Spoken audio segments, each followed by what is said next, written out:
Welcome to episode 4 of the Shake Show. Today we're going to be talking about finding equity multibaggers. I know it sounds very tough, but if you follow a certain step-by-step process, you're sure to sort of create long-term wealth.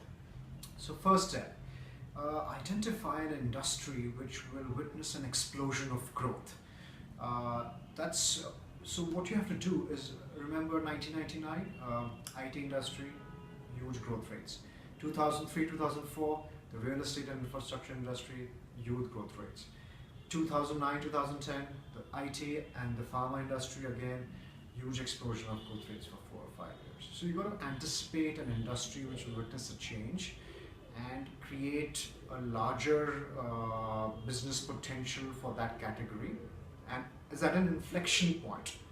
Once you do that, you look at a company within that industry which will beat the industry benchmark in terms of growth, in terms of profitability, in terms of business, and look at companies within the mid-cap and the small-cap segment which are at an inflection point in the industry and are looking to grow the curve and are looking at the inflection point.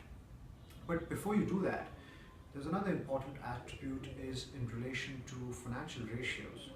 Now, how do you judge a multi-bagger, right? So there are certain financial ratios like net profitability, revenue, return on net worth, return on capital employed, EBITDA margins, and obviously the old traditional models of price equity ratio along with price to book value. Another important aspect to look at is corporate governance. Now, if you're holding a large equity multi-bagger position for 6 to 7 years, what you have to really look at is promoter background, the funding, the company leverage, the debt equity ratio, the potential of promoter growth in terms of giving back to shareholders as well. Lastly, we look at thinking very long term, because there are 3 important aspects to a large equity multi-bagger investment, right? Knowledge, conviction, and patience.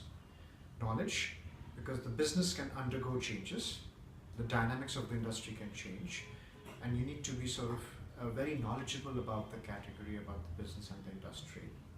Patience, because over 6-7 different macro and microeconomic cycles, price volatility, fear greed ratio, risk reward areas affects the price of the share and the business as well. So you need to be sort of patient enough by holding your investment.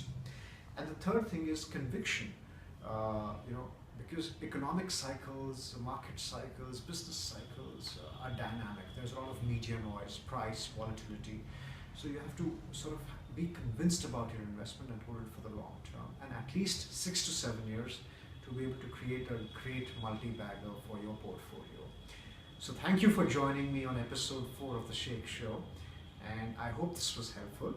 Look forward to the next one. Cheers.